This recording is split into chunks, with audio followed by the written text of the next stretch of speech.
남편의 카드 명세서에 같은 모텔 이름이 석 달째 찍혀 있었습니다. 수연은 그 종이를 손에 쥐고 오래도록 서 있었습니다. 같은 이름이었습니다. 같은 요일이었습니다. 같은 시간이었습니다. 남편 민주는 그날마다 출장이라고 했습니다.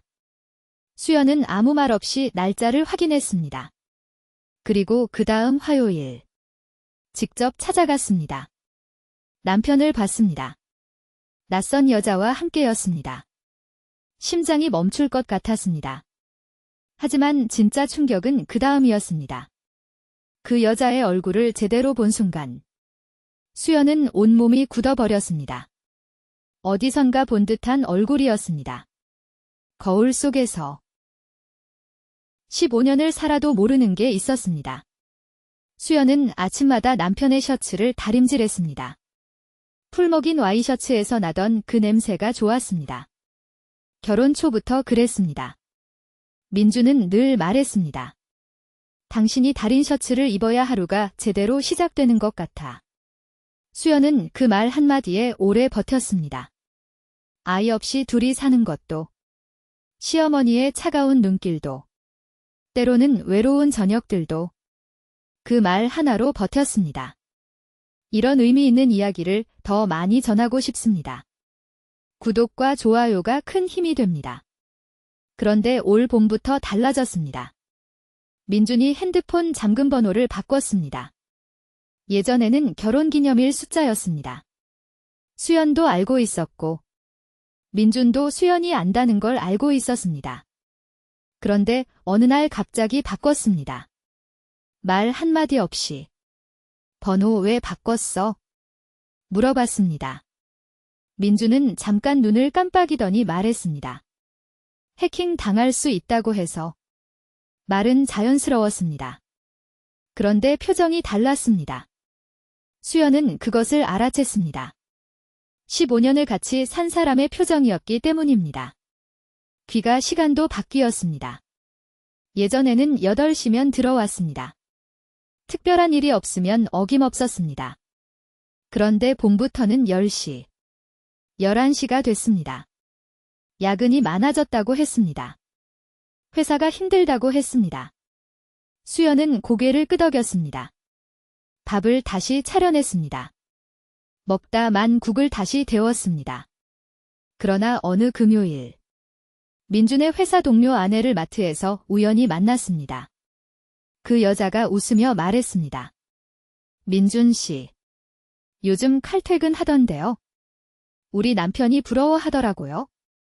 수연은 그 자리에서 웃음을 유지했습니다. 손에 들고 있던 두부가 바닥에 닿을 뻔했습니다. 집에 돌아와 카드 명세서를 꺼냈습니다. 석 달치를 펼쳐놓고 하나씩 짚어나갔습니다. 그때 처음 그 이름을 봤습니다. 신라파크 모텔. 화요일마. 석 달 연속이었습니다. 찻잔을 들었다가 내려놓았습니다. 손이 떨렸기 때문이 아니라 더 이상 차가 필요 없어졌기 때문이었습니다. 수연은 거울 앞에 섰습니다. 자신의 눈을 들여다봤습니다. 눈물은 나지 않았습니다. 그것이 오히려 더 무서웠습니다. 수연은 조용히 움직이기 시작했습니다. 소리 없이, 흔적 없이 먼저 석 달치 카드 명세서를 복사했습니다. 원본은 제자리에 돌려놓고 복사본은 수연만 아는 곳에 숨겼습니다. 신발장 맨 위 칸. 오래된 계절 용품 상자 아니었습니다. 민준이 절대 들여다보지 않는 곳이었습니다. 이름이 같은지 확인하고 싶었습니다. 신라파크 모텔이 어디에 있는지 찾아봤습니다. 지하철 2정거장 거리였습니다. 민준의 회사에서 걸어서 20분 거리였습니다. 수연은 지도를 닫았습니다. 밥을 지었습니다. 김치찌개를 끓였습니다. 민준이 좋아하는 방식으로. 두부를 조금 더 넣어서. 그날 밤 민준이 늦게 들어왔습니다. 11시 반이었습니다. 씻고 나온 민준에게서 비누 냄새가 났습니다. 회사 비누가 아니었습니다. 수연은 소파에 앉아 TV를 보는 척했습니다. 밥은? 물었습니다. 먹었어. 민준이 짧게 대답했습니다. 수연은 리모컨을 손에 쥔 채로 고개를 끄덕였습니다. 다음 날 수연은 통화 기록을 확인할 방법을 생각했습니다. 민준의 핸드폰은 늘 그의 곁에 있었습니다. 대신 통신사 고지서에서 단서를 찾았습니다. 자주 통화하는 번호가 하나 있었습니다. 저장하지 않은 번호였습니다. 수연은 그 번호를 적어뒀습니다. 조심스럽게, 작게. 이틀 뒤, 그 번호로 전화를 걸어봤습니다. 손이 떨렸습니다. 신호가 갔습니다. 한 번, 두 번, 그리고 연결됐습니다. 여자 목소리였습니다. 젊은 목소리가 아니었습니다. 나이 든 목소리였습니다. 그런데 전화기 너머로 들려온 첫마디가 이상했습니다. 민준 씨. 조심스럽게 물어보는 목소리였습니다. 기대하는 목소리였습니다. 수연은 말을 잇지 못하고 전화를 끊었습니다. 손이 차가워졌습니다. 찻잔을 감싸 쥐었습니다. 따뜻한 온기가 손바닥으로 전해졌습니다. 수연은 그 번호를 다시 들여다봤습니다. 이번엔 문자를 보냈습니다. 누구세요? 라고. 답장은 오지 않았습니다. 그날 밤 수연은 잠을 자지 못했습니다. 화요일 오후 3시. 수연은 모텔 건너편 카페에 앉았습니다. 아이스 커피를 시켰습니다. 마시지 않았습니다. 유리창 너머로 모텔 입구를 바라봤습니다. 손에는 책을 들고 있었습니다. 읽지 않았습니다. 1시간이 지났습니다. 2시간이 지났습니다. 익숙하지 않은 사람들이 드나들었습니다. 커플이 들어갔습니다. 중년 남자가 혼자 들어갔습니다. 배달 오토바이가 왔다 갔습니다. 민주는 없었습니다. 수연은 자리를 지켰습니다. 5시가 됐습니다. 그때 남편이 보였습니다. 회사 노트북 가방을 메고 있었습니다. 일상적인 걸음이었습니다. 서두르지 않았습니다. 수연의 심장이 조여들었습니다. 그런데 민주는 혼자였습니다. 모텔 주차장 쪽으로 걸어가더니 벤치에 앉았습니다. 기다리는 것 같았습니다. 10분쯤 지났을 때 버스가 섰습니다. 그리고 한 여자가 내렸습니다. 예수는 넘어 보이는 중년 여성이었습니다. 작은 몸집이었습니다. 회색 머리카락을 단정히 묶고 있었습니다. 낡은 보조 가방을 들고 있었습니다. 그 여자가 민준에게 다가갔습니다. 민준이 일어났습니다. 둘이 잠시 이야기를 나눴습니다. 그리고 모텔 안으로 함께 들어갔습니다. 수연은 카페 의자에서 일어나지 못했습니다. 몸이 굳었습니다. 예상했던 모습이 아니었습니다. 젊은 여자가 아니었습니다. 화려한 여자가 아니었습니다. 그 여자는 초라해 보였습니다. 지쳐 보였습니다. 그런데 왜 이상하게 낯이 익었습니다. 수연은 자리에서 일어났습니다. 카페를 나와 조금 더 가까이 다가갔습니다. 그리고 버스에서 내리던 그 여자의 얼굴을 머릿속에 다시 그려봤습니다. 광대뼈의 모양, 눈과 눈 사이의 간격, 코끝이 살짝 오른쪽으로 기우는 방식. 수연은 멈췄습니다. 숨이 막혔습니다. 거울 속 자신의 얼굴이 생각났습니다. 그 여자의 얼굴과 겹쳤습니다. 수연은 나흘을 혼자 안고 있었습니다. 아무에게도 말하지 않았습니다. 민준에게는 물론이었습니다. 밥을 먹었습니다. 잠을 잤습니다. 셔츠를 다렸습니다. 아무것도 달라지지 않은 것처럼. 그러나 머릿속은 멈추지 않았습니다. 그 여자의 얼굴이 자꾸 떠올랐습니다. 광대뼈, 눈 사이 간격, 코끝. 수연은 자신의 얼굴을 거울로 오래 들여다봤습니다. 그리고 확인하기로 했습니다. 구청을 찾아갔습니다. 가족관계 증명서를 발급받았습니다. 처음에는 이상하지 않았습니다. 수연의 부모님 이름, 수연의 생년월일, 익숙한 정보들이었습니다. 그런데 신청서의 입양 기록 조회 항목이 눈에 들어왔습니다. 수연은 잠깐 멈췄습니다. 그리고 표시했습니다. 결과지가 나왔을 때 수연은 그 자리에서 다 읽지 못했습니다. 화장실로 갔습니다. 칸 안에 들어가서 문을 잠갔습니다. 그리고 종이를 펼쳤습니다.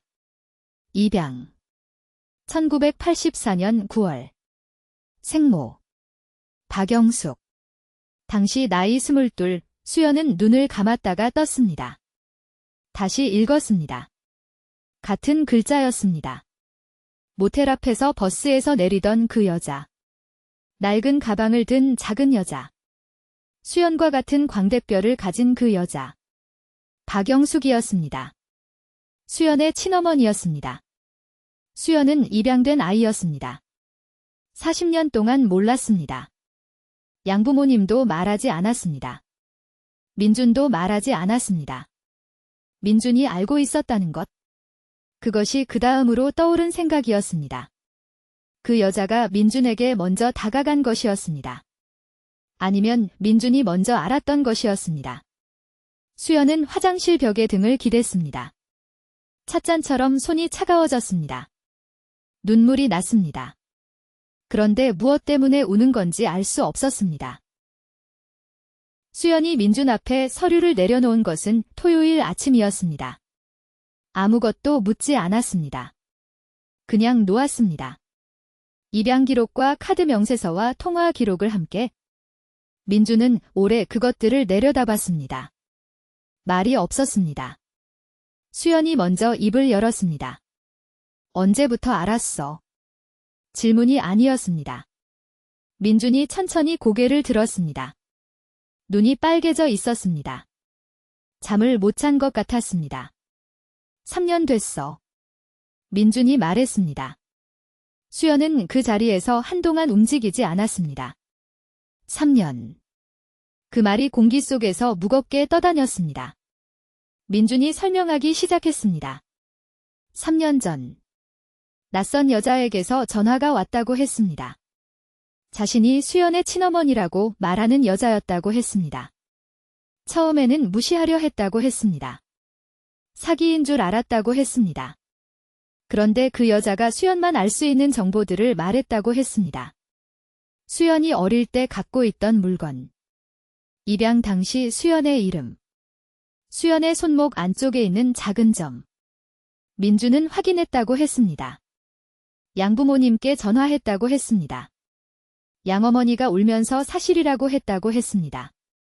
수연에게 절대 알리지 말아달라고 부탁했다고 했습니다. 수연이 충격받을까봐. 행복하게 사는데 굳이 알릴 필요가 없다고. 민준은 그 부탁을 들어줬다고 했습니다. 그리고 박영숙을 만났다고 했습니다. 그 여자가 암 판정을 받았다는 것을 알게 됐다고 했습니다. 치료비가 없다고 했습니다. 민준은 도왔다고 했습니다. 수연 몰래. 찻잔을 탁자 위에 내려놓는 소리가 났습니다. 왜 나한테 말 안 했어? 수연이 말했습니다. 민준이 대답하지 못했습니다. 왜? 수연이 다시 물었습니다. 무서웠어. 민준이 낮은 목소리로 말했습니다. 당신이 무너질까봐. 내가 당신 곁에 있어줄 수 있을지 자신이 없었어. 수연은 그 말을 듣고 고개를 돌렸습니다. 수연은 양어머니에게 전화하지 않았습니다. 직접 찾아갔습니다. 벨을 눌렀습니다. 문이 열렸습니다. 양어머니의 얼굴이 굳었습니다. 수연이 무언가를 알고 왔다는 것을 바로 눈치챘을 것이었습니다. 왜 말 안 했어요? 수연이 말했습니다. 양어머니의 손이 문손잡이를 꽉 쥐었습니다. 언제부터 알고 있었어요? 수연이 다시 말했습니다. 양어머니는 문을 조금 더 열었습니다. 들어와. 목소리가 떨렸습니다. 거실에 앉았습니다. 양어머니가 차를 끓였습니다. 수연은 기다렸습니다. 차가 나왔습니다. 찻잔을 잡지 않았습니다. 양어머니가 먼저 말했습니다. 내가 10살 때부터 알고 있었어. 그 여자가 한 번 연락을 해와서 수연은 눈을 감았습니다. 10살. 10살부터. 왜 말 안 했어요? 나는 모를 권리가 없었어요. 수연의 목소리가 갈라졌습니다. 양어머니의 눈에 눈물이 고였습니다. 무서웠어. 내가 우리한테서 떠날까봐. 그 여자한테 가버릴까봐. 찻잔이 탁자 모서리에서 떨어졌습니다.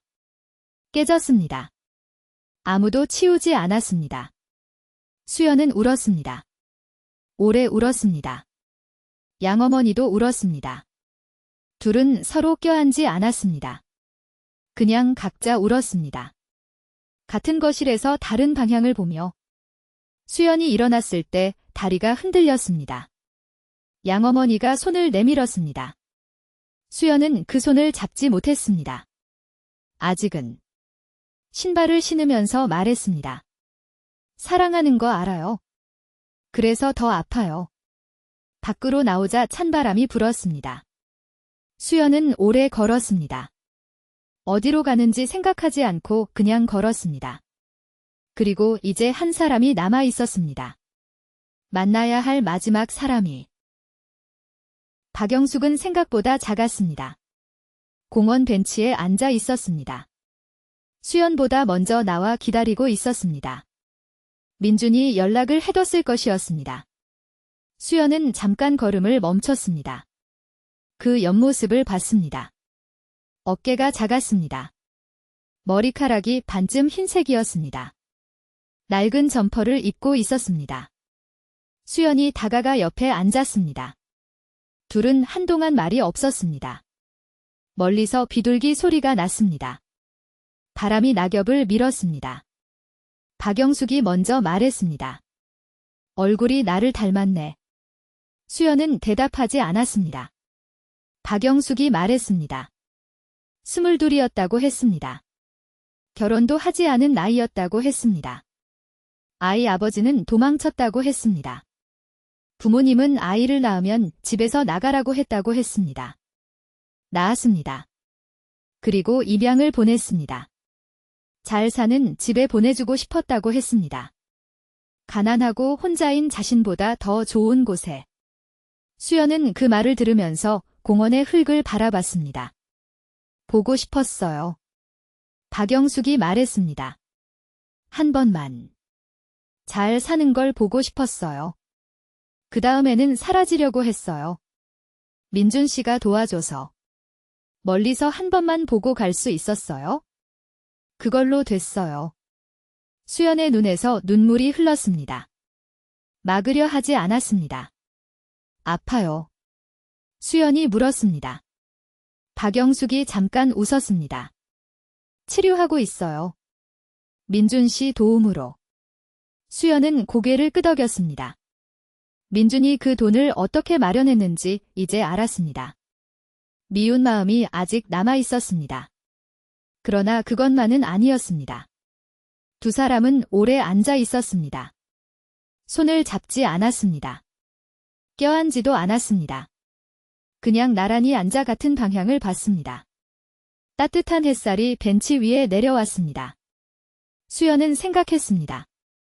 남편은 거짓말을 하지 않았습니다. 사실은 비밀을 지켰습니다. 자신을 지키려고. 그것이 맞는 방식이었는지는 모르겠습니다. 그러나 그것이 민준의 방식이었습니다. 수연은 아직 용서라는 말을 쓰지 않기로 했습니다. 시간이 필요했습니다. 모든 것이 달라진 세상에서 첫 번째 찻잔을 다시 채우는 것처럼 천천히